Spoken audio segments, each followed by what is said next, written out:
Era uma vez um garoto chamado Eustáquio Clarêncio Mísero, e na verdade, bem merecia esse nome. Os pais diziam Eustáquio Clarêncio, e os professores apenas Mísero. Não posso dizer como era chamado pelos amigos, pois não tinha amigos. Não tratava o pai e a mãe por papai e mamãe, mas por Arnaldo e Alberto. Os pais eram gente moderna, com ideias abertas. Vegetarianos, não fumavam nem bebiam e usavam roupa de baixo de fabricação especial. Havia muito pouca mobília em sua casa, pouquíssima roupa de cama e mantinham sempre as janelas escancaradas. Eustáquio não gostava nada mesmo, era de seus primos, os 4 Pevens, Pedro, Susana, Edmundo e Lúcia. Mas ficou contentíssimo quando soube que Edmundo e Lúcia vinham passar uns tempos com ele, pois lá no fundo adorava bancar o mandão e chatear os outros. Apesar de ser um molengão e que na hora da briga não conseguia nem enfrentar Lúcia, e muito menos Edmundo,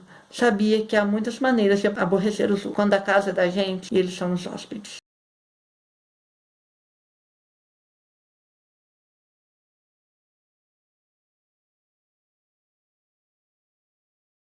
Olá todo mundo, no vídeo de hoje então a gente vai conversar sobre a Viagem do Peregrino da Alvorada. Viagem do Peregrino da Alvorada, terceiro volume publicado de As Crônicas de Nárnia, mas o 5º em ordem cronológica. Ele foi publicado então em 1952, um ano após o segundo livro ter sido publicado. Então esse livro aqui vai acontecer um ano após mesmo os acontecimentos com os irmãos Pevensey, mas 3 anos após, lá em Nárnia. A Lúcia e o Edmundo estão na casa dos tios deles e o primo deles é insuportável, que é o Eustáquio Mísero. Podemos notar aí que a pessoa é insuportável pelo nome. E eles estão olhando para um quadro que tem no quarto da Lúcia. A Lúcia vira pro Edmundo: ah, esse quadro lembra Nárnia. O Eustáquio ouve e começa a debochar. Só que em um determinado momento aquele quadro começa a soltar água e eles são engolidos pelo quadro e ficam à deriva no mar. Só que essa deriva fica assim por 1 minuto, mais ou menos, porque aparece o Peregrino da Alvorada. O Peregrino da Alvorada seria um navio de Nárnia. Ele é considerado bem mais fraco do que os navios da época do Rei Pedro, né? Porque Nárnia parou de navegar depois que foi tomada pelo céu marino. Então quem está dirigindo esse navio é o Príncipe Caspian, ou Rei Caspian X, né? E nesse navio também está o Ripship, melhor personagem, e que tem um final aqui nesse livro. Eles já concluíram mais de metade da sua viagem nesse navio, porque olhe aonde eles se encontram. Eu vou mostrar o mapa para vocês aí, mas vou tentar achar o mapa na internet e colocar aqui pra vocês. Mas eles se encontram aqui. Mas eles já tinham passado, então, pela ilha de Galma, Terabíntia. Então, pode ser uma conexão aí, o Terabítia, a ponte para Terabítia. E Terabíntia, que é o reino de Nárnia. Isso já foi estudado até por pessoas em universidades lá fora. Se achar algum link eu vou colocar lá embaixo para vocês verem.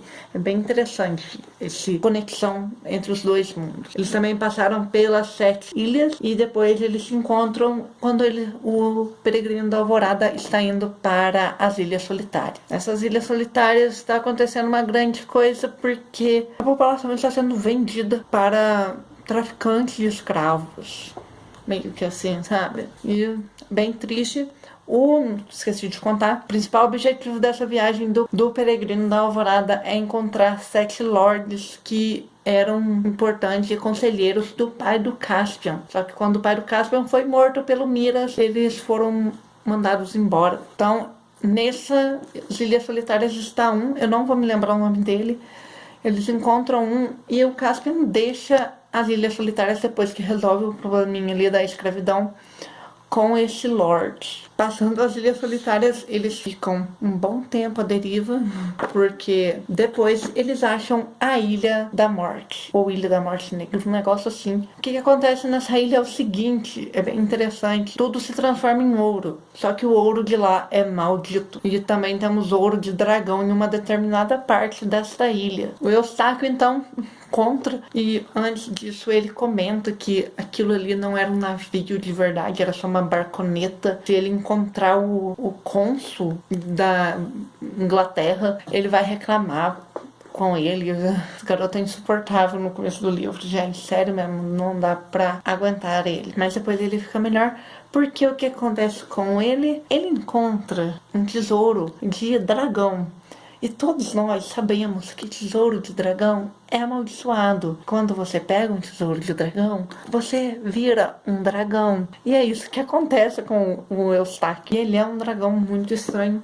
No filme ele é até bem diferente do que eu pensei. Deixa eu mostrar aqui pra vocês. É diferente do que eu pensei de como ele seria lendo esse livro. Fazia tempo que eu não tinha assistido o filme, então foi bom imaginar tudo de novo. Mas ele é bem diferente. E as coisas se resolvem para o Eustáquio quando ele, no momento em que ele encontra Aslan.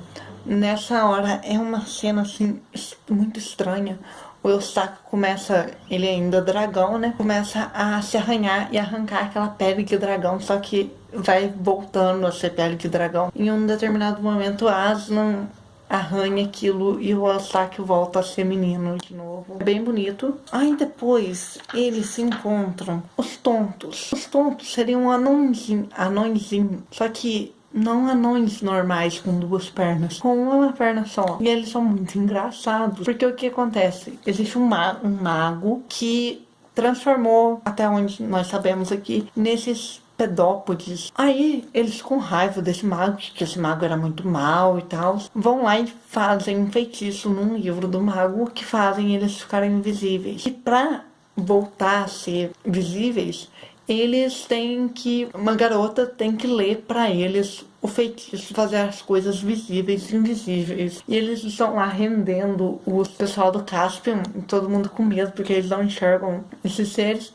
Na hora que eles começam a enxergar, é tipo, estávamos com medo disso. Esse mago, ele era uma estrela, fez alguma coisa muito errada. E como castigo, ele foi enviado para aquela ilha ali para governar esses tontos. Esse mago dá para eles um mapa, fala para eles que eles têm que chegar na ilha de Ramandu, que lá tem 3 dos 7 lords. 3 ou 4. No filme é 3. Só que aqui eu acho que é 4. Mas antes deles chegarem nesse lugar, o que eles passam? Eles passam pela Ilha Negra, que é uma ilha super bizarra. Você vai chegando perto dela, não aparece mais a luz do sol, por exemplo. Não aparece nada, sabe? Fica um breu total. E eles lutam com um daqueles seres marinhos estranhos, bem Lovecraft, sabe?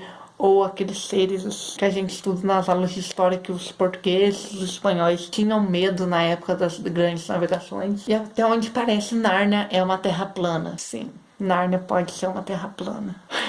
Gente, aí eles vencem isso, eles encontram um homem louco. E esse homem louco é um dos lords. E fora isso, eles já tinham encontrado um daqueles lords morto na Ilha das Águas. Eles conseguem pegar esse lord e levam eles para a Ilha de Ramandu. O lord decide não descer na Ilha de Ramandu por medo, né? Porque ele já sofreu demais lá naquela Ilha Negra. Eles encontram então a filha de Ramandu, que é uma estrela azul muito bonita. Eu acho essa parte muito linda. E essa estrela fala para eles que eles têm, para eles conseguirem acordar aqueles que estão lá sentados na mesa de Aslan, eles precisam ir até o fim do mundo e voltar. Eles vão até o fim do mundo.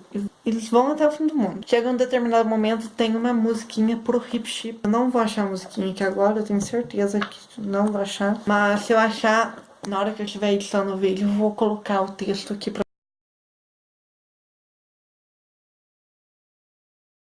Nessa música que as dríades cantavam para o Hipship quando ele era pequeno, dizia que um dia ele ia conhecer o País de Aslan. O País de Aslan seria tipo o céu, sabe? E lá é onde o Aslan, com seu pai e o resto do povo de Narnia que morreu, vive. Caspian decide então ir junto com seus amigos, né?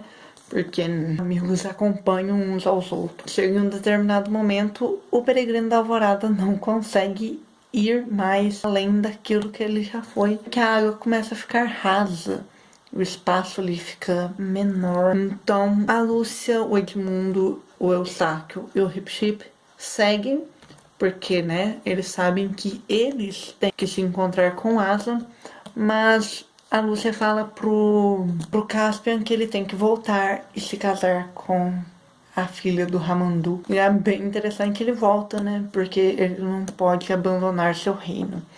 O reino estava na mão do Tupiniquim, que é aquele anãozinho vermelho. Nós temos aqui também uma parte em que a Lúcia que olha ali numa página do livro do mago e vê a Susana, porque ela acha que a Susana é muito mais bonita que ela. E sim, tá mudando de cor aqui, porque eu gravo com a luz do dia, né? Então, sobre o filme foi lançado em 2010 pela Fox. E, gente, eu vou falar assim, os livros e os filmes de Nárnia, ao mesmo tempo que eles são iguais, eles são diferentes. E isso é bom. Em um determinado momento eles se complementam. O final do filme é um pouco diferente do final do livro. O final do livro, esqueci de contar, a Lúcia e o Edmundo não vão voltar mais para Nárnia. O Hip-Chip vai para o país de Aslan cumprir sua missão, né? Seu destino. E o... Meu Deus, esqueci o nome do menino. Eustáquio vai voltar em um determinado momento, não sabemos como. Aí nós temos a cena clássica. Você também está no nosso mundo? Perguntou Edmundo. Estou, mas tenho outro nome. Tenho de aprender a conhecer-me por esse nome. Foi por isso que os levei a Nárnia, para que, conhecendo-me um pouco, venha a conhecer-me melhor. E o Eustáquio? Voltará lá, criança, disse Aslan. Para que desejo saber mais? Venha, vou abrir a porta do céu. E eles vão embora. Então, eles se complementam, como eu estava falando, esses dois aqui se complementam. Esses dois não, esses três, né? Todos se complementam, mudam muitas cenas. Aqui nesse livro, nesse filme, principalmente, muda bastante coisa. Mas eu acho que para uma adaptação, essas mudanças foram realmente necessárias. É um filme interessante, ele tem 1h e 52 minutos, bem curto se eu vou comparar com os outros dois que tem 2 horas. Eu gostei bastante do livro, ele é um livro mais cansativo por conta daquilo de viagem marítima, tem que descrever tempo, mas ele é bem legal também. Ele já é maior que os outros, ele já tem mais de 100 páginas. Posso afirmar, deixa eu ver aqui que página que ele começa. Ele começa na 413 e termina na 514. Então é isso. Eu vejo vocês no próximo vídeo aqui do canal. E no próximo vídeo do Projeto Lendo Nárnia a gente vai conversar então sobre A Cadeira de Prata, o 6º volume de As Crônicas de Nárnia. Um beijo grande pra todo mundo e até mais. Tchau, tchau.